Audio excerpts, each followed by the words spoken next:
Assalamualaikum warahmatullahi wabarakatuh. Terima kasih atas kunjungannya di channel ini. Maaf kalau ada cerita atau kisah yang tidak cocok dengan penemuan Anda. Silahkan subscribe, like, and comment.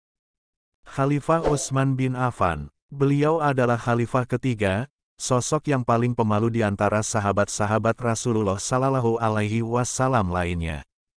Saking pemalunya, dalam sebuah riwayat dikisahkan Rasulullah menemui sahabat-sahabat lainnya ketika Rasul tengah berbaring. Kemudian tibalah giliran Utsman radhiyallahu anhu tiba, seketika Rasul mengubah posisinya, kemudian merapikan jubahnya agar auratnya tidak tersingkap.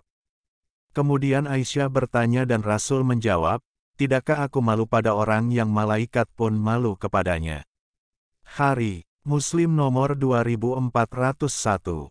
Dalam buku ini banyak keutamaan sosok Khalifah Utsman dalam banyak hal.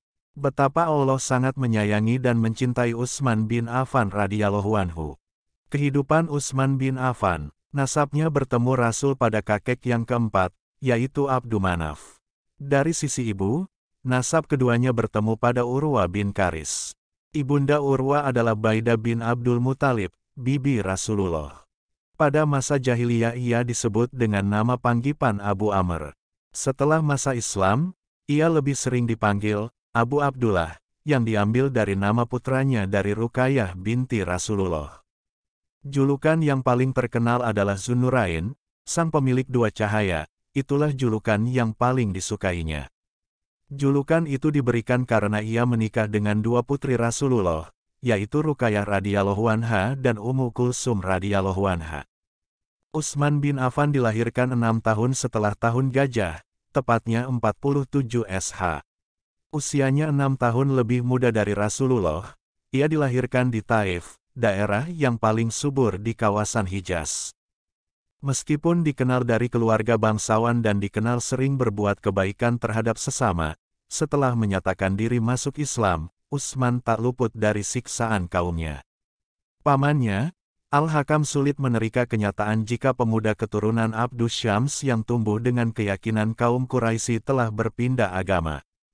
Karena itu, Al-Hakam dan pengikutnya menentang keras keislaman Utsman dan mengancamnya. Khalifah yang takut kepada Allah, hartanya yang berlimpah dan kekuasaannya yang besar tak sedikit pun membuatnya sombong dan angkuh. Utsman bin Affan senantiasa menjaga kemuliaan akhlaknya sehingga ia tetap tampil sebagai pribadi bersahaja. Utsman pernah berkata, "Aku pernah menjewer telingamu maka lakukanlah qisas kepadaku." Budak itu menarik telinga majikannya, namun Utsman berkata, "Lebih keras lagi. Qisas di dunia tidak seberapa dibanding qisas di akhirat." Khalifah yang lembut, pemaaf dan dermawan. Utsman meneladani junjungannya, Rasulullah Shallallahu Alaihi Wasallam, sehingga ia tumbuh menjadi pribadi yang lembut kepada sesama mukmin. Ia selalu berusaha membantu kesulitan yang mereka hadapi dan menghilangkan kesedihan mereka. Ia rajin menyambung tali silaturahim, memuliakan tamu, memberi pekerjaan kepada orang fakir, membantu yang lemah, memberi kepada yang miskin, dan berusaha menghindarkan kesulitan dari mereka. Kelembutan sikapnya senantiasa didahulukan ketika ia menghadapi berbagai persoalan, baik yang berkaitan dengan urusan pribadi, terlebih lagi urusan umat. Atta bin Furuh menceritakan bahwa Utsman membeli sepetak tanah dari seseorang. Transaksinya tidak berjalan lancar karena orang itu menunda-nunda. Utsman datang menemuinya dan berkata, "Apa yang menghalangimu untuk segera menerima uangku? Engkau menzalimiku. Setiap kali bertemu seseorang, ia selalu menyalahkanku. Itukah yang menghalangimu? Ya, engkau punya dua pilihan, mempertahankan tanahmu atau menerima uangmu." Lalu Utsman menjelaskan, Rasulullah bersabda, "Allah memasukkan orang yang memudahkan ke dalam surga, baik selaku pembeli atau penjual, yang memutuskan atau diputuskan." Keluarga Utsman bin Affan. Kehidupan Khalifah Utsman bin Affan benar-benar kehidupan yang sangat menarik dan berwarna. Ia dilahirkan dan tumbuh dewasa di tengah lingkungan suku Quraisy, suku yang paling terhormat di Makkah. Setelah dewasa ia menikah dengan putri Rasulullah, Ruqayyah, dan ketika Ruqayyah meninggal dunia karena sakit yang dideritanya, Rasulullah menikahkan Utsman kepada putrinya yang lain, Ummu Kulsum. Usia pernikahan Utsman dengan Ummu Kulsum pun tidak berlangsung lama, seakan-akan Utsman memang disiapkan untuk menghadapi kesedihan. Pada tahun ke-9 Hijriah, Allah memanggil Ummu Kulsum ke haribaannya. Berikut ini daftar susunan istri dan keturunan Utsman bin Affan. 1.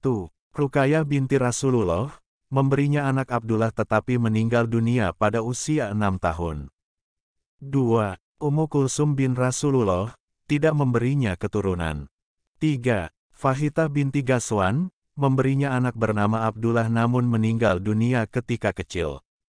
4. Ummu Amr bin Judub, memberinya anak bernama Amr, Khalid, Aban, Umar dan Maryam. 5. Fatimah bin Al-Walid Al-Mahsumiyah, memberinya anak bernama Said, Al-Walid, dan Ummu Said. 6. Ummu Al-Banin bin Uyainah ibn Hisham Al-Fazariyah, memberinya Abdul Malik namun meninggal di usia dini. 7. Ramlah bin Syaiban ibn Rabi'ah, yang memberinya Aisyah, Ummu Iban dan Ummu Amr. 8. Nailah bin Al-Farafasah, memberinya Maryam. Masa kekhalifahan Utsman. Pada masa kepemimpinan Utsman, terjadi perselisihan di antara umat. Mereka saling menyalahkan, mengkafirkan dan mendustakan. Akibat perbedaan qiraah dari satu daerah dengan daerah yang lain. Kenyataan ini mendorong Utsman untuk berijtihad. Pada akhir 24H dan awal 25H, Utsman mengumpulkan para sahabat untuk menyusun mushaf. Keempat panitia kodifikasi itu adalah para penghafal Quran yang telah dikenal baik, yaitu Zaid bin Sabit, Abdullah ibn Zubair, Said ibn Al-Ash dan Abdurrahman ibn Al-Harits ibn Hisham. Langkah pertama yang dilakukannya beliau menuliskan surat kepada Hafsah, memintanya agar mengirimkan mushaf yang ada padanya. Panitia kodifikasi bekerja dengan sangat cermat dan hati-hati. Mereka menghimpun beberapa qiraah yang ada di tengah umat kemudian memilih salah satunya yang dianggap paling dipercaya. Jadi sepanjang sejarah umat Islam telah terjadi 3 kali kodifikasi Al-Quran pada 3 masa yang berbeda. Kodifikasi pertama berlangsung pada zaman Rasulullah Shallallahu Alaihi Wasallam, namun terbatas pada penulisan ayat dan peletakannya pada tempat tertentu. Ayat-ayat itu dituliskan pada berbagai media seperti lempengan batu, tulang pipi, pelepah kurma, dan media lainnya. Kodifikasi kedua dilakukan oleh Abu Bakar Al-Siddiq atas perintah Umar bin Khattab, yang mengkhawatirkan kepunahan Al-Quran akibat banyaknya para hafiz Quran yang terbunuh kala perang. Kodifikasi ini dilakukan dengan cara menuliskan semua ayat Al-Quran dalam satu mushaf khusus dengan ayat yang sudah tersusun. Kodifikasi terakhir yang dilakukan oleh Utsman bin Affan yang melewati beberapa tahap. Pengumpulan kembali semua lembar Al-Quran. Kemudian menyusun mushaf utama lalu membuat beberapa salinan untuk dikirimkan ke seluruh pelosok negeri Islam. Detik-detik menjelang kematiannya, pada hari Jumat bulan Zulhijjah tahun 35H, Utsman tengah membaca Al-Quran ketika beberapa orang merangsek ke dalam kamarnya. Ia membaca Al-Quran dengan khusyuk dan suara bergetar. Tiba-tiba saja seseorang dari mereka loncat ke hadapan Utsman, kemudian berteriak dan menebas tangan Utsman hingga putus. Lalu seseorang memukul keningnya hingga jatuh tersungkur dan yang lainnya memukulnya dan membunuhnya. Pagi hari, sebelum terjadinya pembunuhan, Utsman bercerita bahwasannya di dalam mimpinya Rasulullah mengatakan padanya, "Malam ini, makanlah bersama kami, wahai Utsman."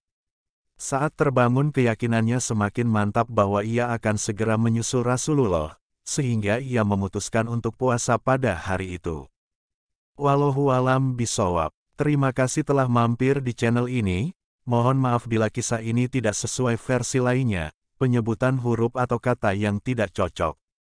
Wassalamualaikum warahmatullahi wabarakatuh.